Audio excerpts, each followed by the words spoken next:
નમસ્કાર મિત્રો અત્યારના સૌથી મોટા સમાચારમાં વાત કરીશું 18 જિલ્લામાં હજુ પણ વરસાદનું એલર્ટ। રાજ્યમાં વરસાદને લઈને મોટા સમાચાર સામે આવી રહ્યા છે। બનાસકાંઠા, અરવલ્લી, મહીસાગર, દાહોદ, નવસારી, વલસાડ, દમણ, દાદરા અને નગર હવેલીમાં એલર્ટ આપવામાં આવ્યું છે। અમરેલી, ભાવનગર, ભરૂચ, સુરત, તાપી, ડાંગ, નર્મદા, છોટાઉદેપુર, વડોદરા, પંચમહાલ અને મહેસાણામાં પણ યલો એલર્ટ આપવામાં આવ્યું છે। છેલ્લા 24 કલાક દરમિયાન રાજ્યના 89 તાલુકામાં વરસાદ થયો, જેમાં સૌથી વધુ વલસાડના કપરાડામાં 4 ઇંચ વરસાદ ખાબકી ગયો છે।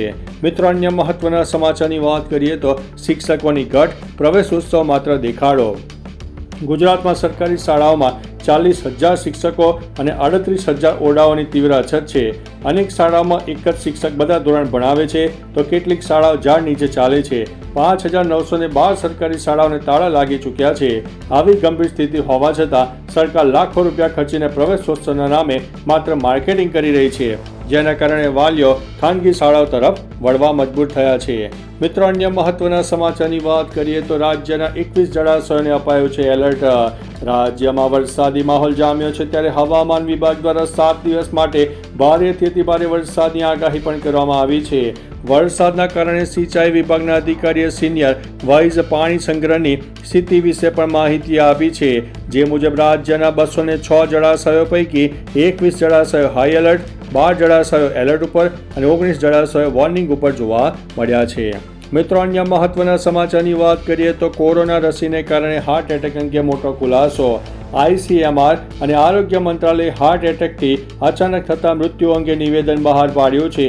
મંત્રાલયે કહ્યું છે કે કોરોના રસી પર ફેલાવવામાં આવી રહેલા દાવા ખોટા છે। કોરોના રસીએ લાખો લોકોના જીવ બચાવ્યા છે। આનાથી રસી પરનો વિશ્વાસ ઓછો થશે। ICMR દ્વારા હાથ ધરેલા અભ્યાસમાં કોરોના રસી અને હૃદય રોગના હુમલા વચ્ચે કોઈ સંબંધ નથી। આ વાતો પાયા વિહોણી છે। મિત્રો, અન્ય મહત્વના સમાચારની વાત કરીએ તો રિપોર્ટ કરાયેલો બાંગ્લાદેશી 45 દિવસમાં પાછો આવી ગયો છે। દિલ્હી પોલીસે 45 દિવસ પહેલા બાંગ્લાદેશ રિપોર્ટ કરેલા ટ્રાન્સજેન્ડર સુહાન ખાનને ફરીથી શાલીમાર બાગમાંથી પકડી પાડ્યો છે। તે ગેરકાયદેસર રીતે ફરી ભારત આવીને તે જ વિસ્તારમાં ભીખ માંગી રહ્યો હતો। પોલીસે જણાવ્યું હતું કે સુહાન મે મહિનામાં પકડાયેલા 300 બાંગ્લાદેશીઓમાંથી સામેલ હતો। ત્યારબાદ તેને બાંગ્લાદેશ ડિપોર્ટ કરાયો હતો। જો કે 45 દિવસ બાદ પાછો તે દિલ્હીમાં એ જ સ્થળે ભીખ માંગતો પકડાઈ ગયો હતો। મિત્રો, અન્ય મહત્વના સમાચારની વાત કરીએ તો રાજ્યમાં ગાજવીજ સાથે વરસાદની આગાહી। ગુજરાતમાં હવામાન વિભાગે ગાજવીજ અને ભારે પવન સાથે વરસાદની આગાહી કરી છે। અમદાવાદ, ગાંધીનગર સહિત બનાસકાંઠા, અરવલ્લી, મહીસાગર, દાહોદ, વડોદરા, પંચમહાલ, છોટાઉદેપુર, ભરૂચ, નર્મદા, સુરત, તાપી, નવસારી, ડાંગ, વલસાડ, દમણ, અમરેલી, ભાવનગર અને દાદરા નગર હવેલીમાં વરસાદની શક્યતા છે।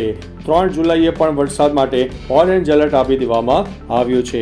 મિત્રો, અન્ય મહત્વના સમાચારની વાત કરીએ તો ગુજરાતની સૌથી લાંબી ઘોડાની નાળ આકારની ટનલ જોવા મળી છે। ગુજરાત રાજસ્થાનને જોડતી અંબાજી રેલવે લાઇન પર ગુજરાતની સૌથી લાંબી 8.72 કિલોમીટર ઘોડાની નાળ આકારની ટનલનું કામ ચાલી રહ્યું છે। સાબરકાંઠાના પોશી તાલુકામાં 1.860 કિલોમીટર લાંબી ટનલ તૈયાર થઈ રહી છે, જેનો કુલ ઘેરાવો 21 મીટર છે। ટેમ રોક મશીનથી બ્લાસ્ટિંગ અને સતત સર્વે કામ કરી રહ્યું છે। આ ટનલ આગામી 3 વર્ષમાં પૂર્ણ થશે, જે બંને રાજ્યો વચ્ચેનો પ્રવાસ વધુ સુગમ બનાવશે। મિત્રો, અન્ય મહત્વના સમાચારની વાત કરીએ તો કોંગ્રેસમાં પાટીદાર નેતાઓની પ્રમુખ પદની માંગ જોવા મળી છે। ગુજરાત કોંગ્રેસમાં પ્રમુખ પ્રદેશ શક્તિસિંહના રાજીનામા બાદ ખાલી પડેલી જગ્યા પર પાટીદાર નેતાઓએ કમાન સંભાળવા માંગ કરી છે। તાજેતરની પેટા ચૂંટણીમાં મળેલી હાર બાદ આ મુદ્દો વધુ ગરમાયો છે।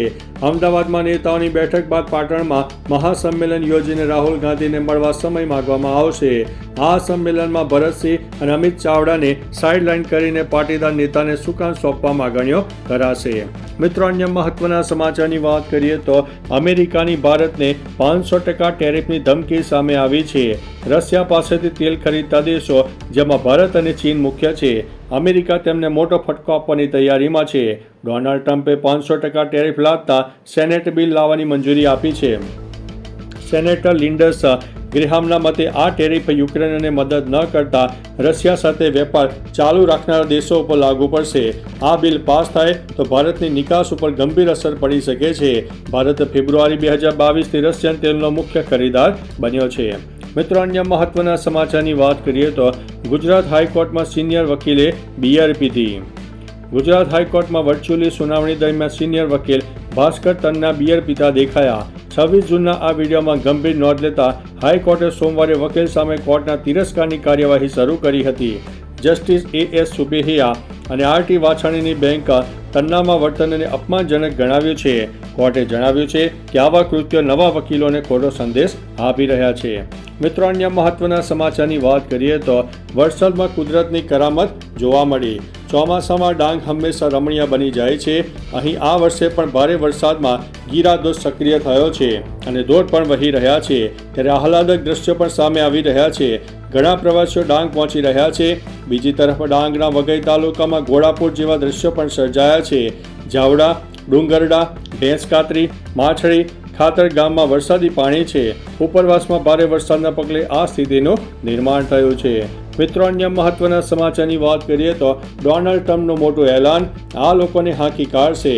અમેરિકાના રાષ્ટ્રપતિ ડોનાલ્ડ ટ્રમ્પનું વધુ એક મોટું નિવેદન સામે આવ્યું છે, જેમાં ટ્રમ્પે કહ્યું છે કે જે લોકોએ ગંભીર ગુનાઓ કર્યા છે, જેમ કે બેઝબોલ બેટથી કોઈને મારવા, તેમને અમેરિકામાંથી ડિપોર્ટ કરવા જોઈએ, ભલે તેઓ અહીં જન્મ્યા હોય. ટ્રમ્પે સ્પષ્ટ કહ્યું છે કે તેઓ ગંભીર ગુના કરનારા નાગરિકોને દેશમાંથી હાંકી કાઢવાનો ઈરાદો ધરાવે છે. તેમણે આને તેમની આગામી સરકારનું લક્ષ્ય ગણાવ્યું છે. મિત્રો, અન્ય મહત્વના સમાચારની વાત કરીએ તો કોલકાતા ગેંગ રેપ પીડિતાની આપવીતી. પીડિતાએ કહ્યું કે જ્યારે તેને ગભરાટ થવા લાગી અને શ્વાસ લેવામાં તકલીફ પડી ત્યારે તેણે આરોપીઓને તેણીને હોસ્પિટલ લઈ જવા વિનંતી કરી, પરંતુ તેણીને મદદ કરવાના બદલે તેઓએ તેણીની નજીકની ફાર્મસીમાંથી ઇન્હેલર લેવા કહ્યું. ઇન્હેલરથી થોડા સમય માટે રાહત મળી, પરંતુ તે પછી તેઓએ તેણી ઉપર ફરીથી દુષ્કર્મ આચર્યું. જણાવી દઈએ કે પોલીસે 12 કલાકમાં 3 આરોપીઓની ધરપકડ કરી લીધી છે. મિત્રો, અન્ય મહત્વના સમાચારની વાત કરીએ તો કાશીમાં ગંગાનું જળસ્તર વધ્યું. 20 મંદિર જળમગ્ન થયા છે. ઉત્તર પ્રદેશમાં ભારે વરસાદને કારણે નદીઓ ગાંડીતુર બની છે. વારાણસીમાં ગંગાનું જળસ્તર વધતા ઘાટ કિનારે આવેલા 20 નાના મંદિર પાણીમાં ગરકાવ થઈ ગયા છે. મણિકર્ણિકા ઘાટ સુધી પાણી પહોંચી ગયું છે અને ઘાટો પર અવરજવર બંધ થવાની શક્યતા છે. ગંગા દ્વારા ઘાટ અને મણિકર્ણિકા ઘાટ વચ્ચેનો સંપર્ક તૂટી ગયો છે. ઉન્નાવમાં પણ ભારે વરસાદથી પોલીસ ચોકીમાં પાણી ઘૂસી ગયા હતા. તો ચાલો મિત્રો, ફરીથી દેશ અને દુનિયાના સુપરફાસ્ટ સમાચાર લઈને મળતા રહીશો. ત્યાં સુધી અમને રજા આપશો. નમસ્તે.